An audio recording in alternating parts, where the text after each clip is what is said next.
It's 2025. Happy New Year, let me say. But I just don't think it's New Year's Nah, yet. New Year's is Of Aries course. season. Let's be real. It's only I March. love that we agree on that. I was like, we've got a couple New Years. You've got your birthday. We've got Aries Yeah. season. You know, there's multiple New Year. There's Chinese New Year. Like, Yeah. yeah. So we're in Year of the Snake, if we're talking Chinese calendar. Year of the Snake kind of sounds scary initially. And I think that's also purposeful. It's your time to purge. This year's going to expose all the snakes in your life, all the things you need to let go of. And just like you emerging as like in your true form, so to speak.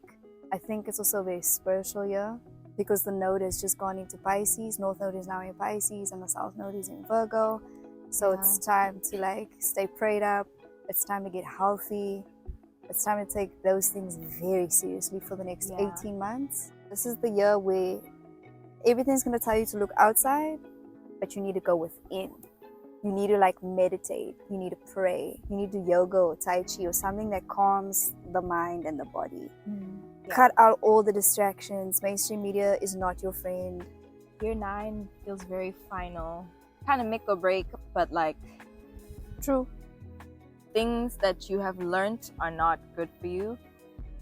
Like it's going to be very clear if you're letting that go or if you're not, or if you're holding on to that. Yes, and I think if you have got major Pisces or Virgo placements or any of the mutable placements, those things will be ripped out of your life. Like, you don't really have a choice. I think for the rest of us, the same applies, but it's not going to be as intense. It's a year to shed. Like, I shed last year already, so I'm ready to go this year. I was like ahead of the game. I was hermit mode. I was like getting ready. True. And I didn't know that I was getting ready, you know? I really just feel I'm here to change things in a big way and like open doors for everybody, like be a bridge. And I understand my path more now than I did before. And this music thing is not about me, it's about everybody. And there's so much talent here, especially in South Africa, especially in Cape Town, but they don't have the business acumen, they don't have the knowledge, there's no infrastructure. And do you know how many of our great legends have been robbed because of terrible deals? I want to educate as many young, or not even young, but like up and coming or people that's already in the game about how to move in a real way that protects them and they actually make money. That's awesome. I kind of predicted this like collective shift with Pluto and Aquarius as well.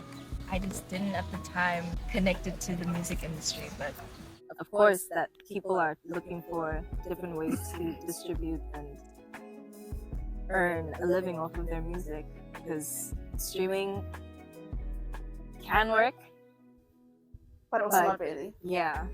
It's not really working, not for the artist. Push back on things that were done for decades. And I'm just like, but just because it's always been done that way doesn't mean it needs to continue. And I got a lot of flack for that. It's been a journey, and like, I'm glad I didn't blow up when I was 20 because I feel like the industry would have consumed me. I'm not going to sell my soul for silver and gold, as Bob Marley said. Like, to some people, they feel like I wasted a lot of time. I was like, no, I got to know myself. And like, I like who I am now, and no one can deter me or like sway me. Like, I'm very solid.